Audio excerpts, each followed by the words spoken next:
Avui anem a parlar d'un llibre que algú ha tardat moltíssim de temps en llegir-se.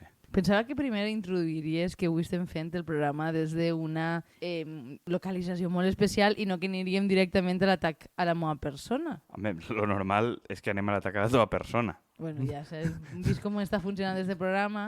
Jo és que és molt difícil llegir un llibre al mateix temps que Kiko, perquè Kiko no té altra cosa que fer en la vida que llegir. Per a les persones que estem ocupades, que treballem més o menys de manera estable i fem coses, pues no tenim temps per fer les lectures al nivell. Entonces, què passa? Que cada volta que vull llegir un llibre que s'ha llegit ell, està preguntant-me cada 2 per 3 si ja me l'ha acabat.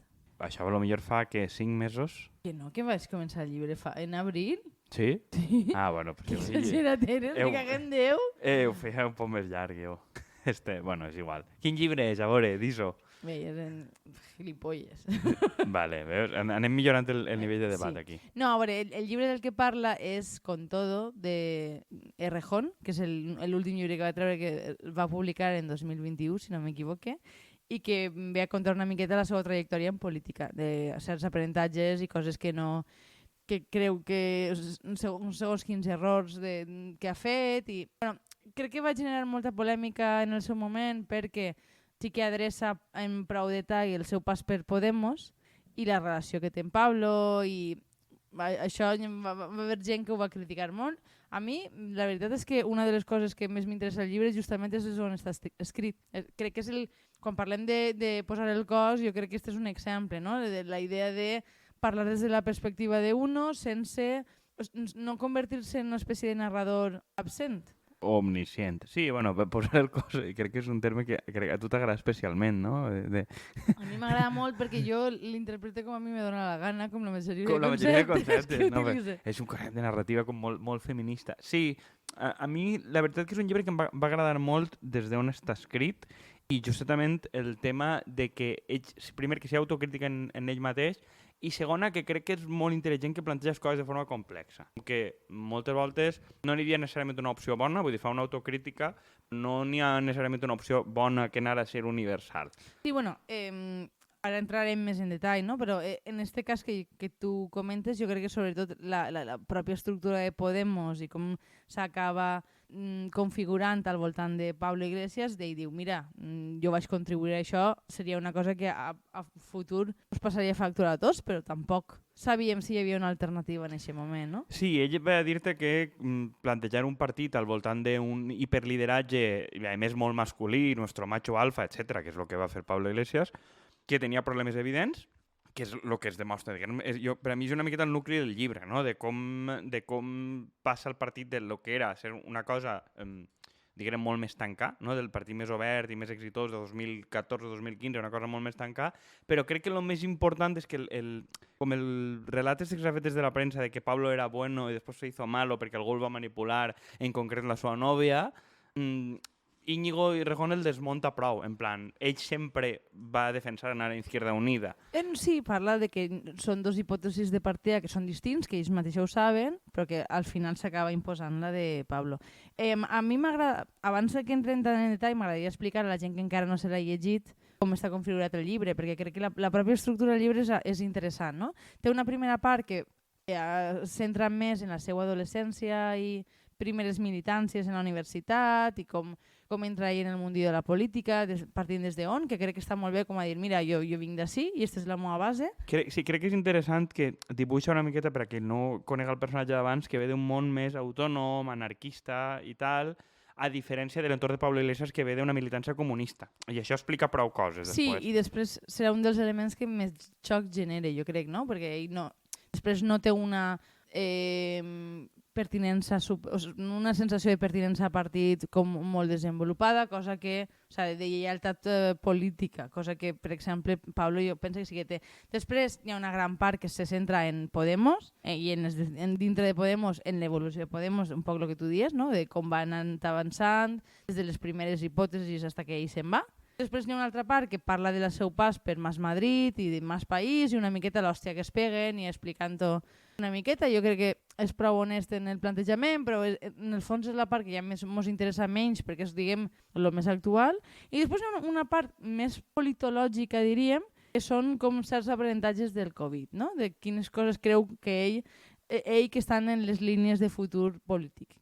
També me va parecer prou interessant. A més que m'agrada el plantejament perquè penso que cada capítol no seria, cada secció Cada bloc, sí, considerem. és d'un pare i una mare, però tenen sentit en conjunt perquè t'acaba dibuixant el que ell considera que és la política, com ha anat evolucionant ell en estos anys, quines coses creu que han fracassat i com es planteja de cara al futur. I a mi això em sembla, a banda d'interessant, una ferramenta útil.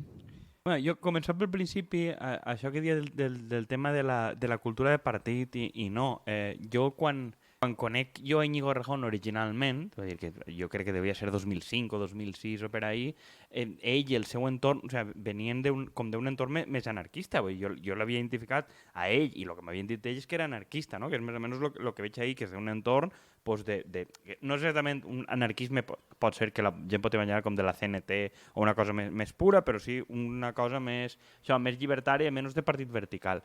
I sí que veus com ell i el grup de Pablo Iglesias i companyia es coneixen en un entorn universitari, d'una certa confluència, però que ell no porta darrere i el seu entorn no porten una cultura de partit comunista, vertical, dura, de com funciona un partit per dins, de com es fa la formació de quadres de partit, mentre que la gent d'Iglesias i companyia sí que la porta, no? I com això acabarà sent important després.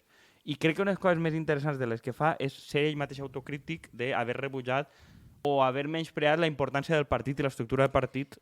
De fet, una part de l'autocrítica que crec que està molt bé és quan ell, en el fons, reconeix que per creure que tenien les millors hipòtesis o ser els més listos, això els anava a garantir continuïtat, no? I per tant van a descuidar absolutament la part interna perquè diuen, no, si el nostre funciona de portes cap a fora i si veiem que té sentit i ningú mos pot igualar en intel·ligència, i això ho diu diverses voltes, pecar de creure's el més listo. Abandonen la part, diguem, més orgànica, més de funcionament diari, que és la que prenen els que acabaran convertint-se en els seus rivals, que en un principi ell no ho veu en aquests termes, però crec que és inevitable, no? Que al final sempre s'acaben creant seccions dintre un mateix partit i que les lògiques són molt més de famílies que no ideològiques. Bueno, en principi, de fet, no és ben bé així, perquè la majoria de gent que inicialment en el partit, en secretari d'organització i companyia, sí que és gent més de Rejón que de Pablo Iglesias, sobretot quan Pablo Iglesias està a Brussel·les fent d'eurodiputat, però el que sí que observa ell és que la gent de Pablo Iglesias entén molt millor la dinàmica de partit i la importància que té el lideratge vertical.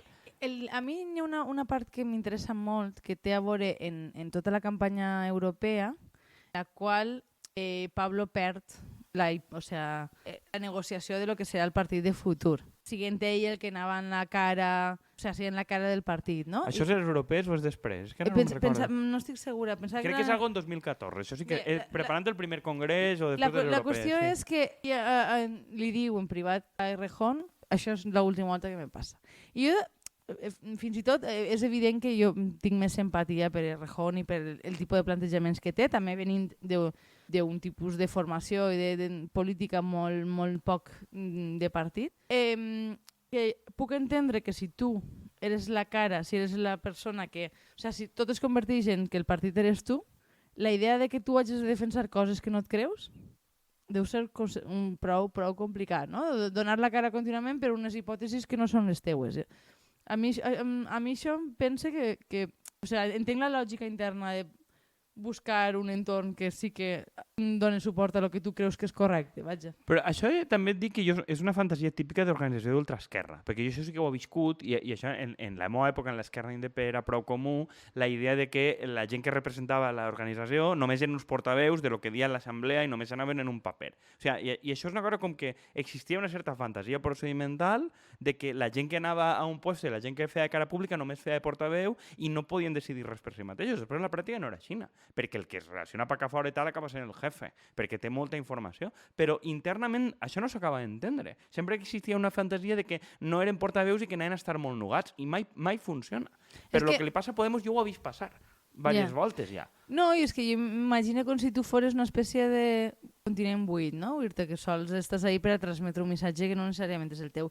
Jo crec que això no és gens realista, però bueno... Sí, però que no és realista, però l'organització en un moment determinat es creu, decidim tots junts, una persona dissenya els cartells i l'altre és el portaveu. O sigui, I ningú es para a pensar en concret que la persona que fa de portaveu està assumint més desgast i va acabar tenint molta més capacitat de dir alguna cosa, perquè no és realista que tu quan vagis davant la premsa només parles de l'argumentari.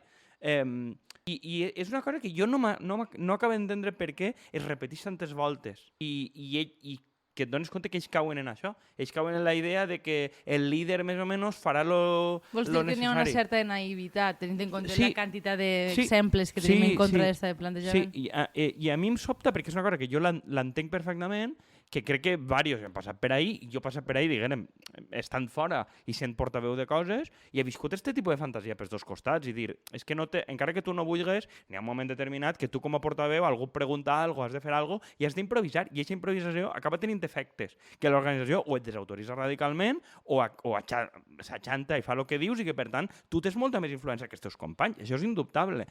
Donar-se, crec que Errejón ahí és autocrític, però caure ahí és una cosa que jo en aquella època més o menys la intuïixes, però el que et dia abans, n'hi apareix una hipòtesi de que ell estava convençut i resulta que altra gent l'ha convençut perquè fas el contrari. I crec que una cosa molt important del llibre és que diu no, Pablo Iglesias té criteri propi, és molt autoritari de per si, que ho sabíem, i per tant, Bueno, i que probablement el fet de que tu el poses com a hiperlíder facilita que necessita una certa autoritat, no sé com dir-te.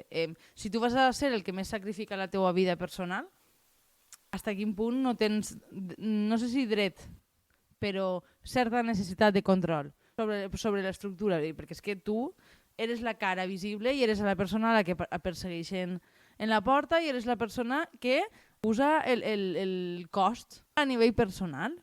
O sigui, de manera més, o sigui, d'exposició pública. Vull dir que realment és una cosa que és un debat que jo sempre t'he plantejat en privat i alguna volta crec que l'hem parlat en ràdio, de si realment tenim capacitat de generar models polítics que no impliquen hiperlideratges que acaben cremant de seguida el personal. Que no ho tinc clar, perquè si necessites algú que s'exposi mediàticament, que siga reconeixible per el públic, el que tu fas és rebentar-li la vida a aquesta persona.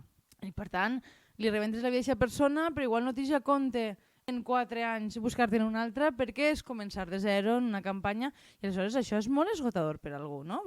Pensem en Marçà, que acaba de deixar la política. Això estava pensant jo ara mateix, o sigui, Marçà o el que li està passant a Mònica Oltra, o sigui, que n'hi ha molts casos o Dalmau que se'n va anar a casa, o sigui, és que n'hi ha diversos casos en què se sap oficialment i oficiosament que el desgast personal i estar tu, a més, literalment aïllat en una camarilla, en una conselleria, en què en el dia a dia tu tampoc estàs en la seu de partit, doncs després resulta que tu vas a la seu de partit i no tens tants suports com tu creies, no? És que crec que això és la cosa. Una cosa important que pensi que és però molt de passadeta en el llibre, que el fet de tindre criteri propi, etc., no és el mateix que rodejar-te de gent que sempre t'està donant la raó, perquè perds part de realitat. I jo crec que una persona, per molt que tingui un criteri diferent del teu, si acabem negociant, no? I veus altres perspectives i això t'obliga a un cert aterratge. Si tu acabes generant, i crec que és inevitable, perquè al final n'hi ha part que et busques tu, n'hi ha gent que et busca, no sé, en general em fa la sensació que tots els personatges que són mínimament mediàtics acaben d'estar rodejats de gent que els protegeixen l'autoestima una miqueta, però això té unes conseqüències molt grans, que és que tu sempre tens gent que t'està dient que tot ho fas molt bé. Però és que l'efecte bombolla, això ho hem vist molt, no? És una miqueta de síndrome de la Moncloa a escala xicoteta, però funciona exactament igual. O sigui, la gent que s'ha passat anys en l'administració i que després de sobte veus que canvien de telèfon perquè no els atenguen i les persones d'abans han de passar una sèrie de peatges per accedir a elles i una sèrie de coses, al final perden el contacte amb la gent. Primera, que no treballa per a ells, i segona, és que si aquestes persones, el seu lloc de treball depèn d'esta persona perquè els poden despedir demà a dit sense pagar-los despido. I és que, crec que en això connectem en una altra de les coses que a mi em pareix molt interessant, que és la relació que tenen en la política, no? I com és una espècie de droga que t'acaba menjant tot l'espai. Ho dic perquè el que tu estaves comentant em suggereix esta idea de no saber distingir entre vida personal i política, no? Que al final la gent que treballa per a tu són els teus amics i són la gent en la que te'n vas anar a fer-te cerveses i són els que on treballaràs parella possiblement i acabes generant una espècie de cercle totalment tancat, és a dir, impossible accedir per ninguna banda. Claro, però és que si tu entre setmana estàs en actes de feina i el cap de setmana te'n vas a la teva agrupació de partit, a les festes de no sé on, a acompanyar-los perquè l'agrupació de partit t'ho ha demanat i tu no saps dir que no i no saps posar límits i normalment la gent que posa límits d'això para fora. I al mateix temps hi ha una part de comprensible, vull dir, perquè vols relacionar-te amb gent que viu més o menys el mateix que tu i que per tant no, té el mateix tipus de problemàtica, no sé com explicar-ho. Sí, En el fons no deixa de ser com si tu tingueres un grup de teràpia psicològica o d'alcoholisme, el que siga, i els convertires en el teu únic grup de referència. Perquè hi ha una part de lo traumàtic que és la teva existència que és fàcil de compartir. És a dir, com una classe de Lindy Hop o de CrossFit. Per exemple. Que és el teu grup de teràpia el que converteix en el teu grup prioritari. Però és que és un bon exemple, però vull dir que jo m'imagino si Alcohòlics Anònims es fan tots amics i per tant només acaben parlant de quan bevien i excessos. Pues probablement això deteriora molt la seva capacitat de relacionar-se en el món exterior. I crec que en la política passa un poc això, no? Que si només et relaciones amb gent que està molt clavada, que treballa per a tu, que és molt difícil, que tingués també capacitat d'entendre el que passa fora. Perquè el que tu veus important, nosaltres ens queixàvem molt del tema d'Eurovisió i tal en l'últim programa, no? Però és que probablement per a la gent que treballa per a tu estan en hype continu en aquest tema. Per tant, el que tu entens és que la gent jove, la seva principal preocupació és eixa, i probablement aquesta gent jove ja no s'assembla gens a les persones que no treballen en el Parlament, per exemple. A mi, una de les idees que més m'ha agradat del llibre és que ell incideix en que probablement en moltes situacions no n'hi ha una opció bona, ni retrospectivament tampoc, perquè ella diu, vale, si no haguem tingut, si vam agarrar un líder molt vertical, teníem molts números, tindrem els problemes que hem tingut, si no l'haguem agarrat no haguem aplegat a res, no? Exemplificant allò de posar la foto en la papereta, per exemple. És que tornem al tema de des d'on està escrit aquest llibre, que em pareix de lo més original, és que no em sembla que sigui un llibre per salvar-se a si mateix, perquè la major part de biografies polítiques tenen molt de els problemes als que jo me vaig enfrontar, no? Però mai inclouen la teua pròpia feblesa d'anàlisi, d'actuació, etc.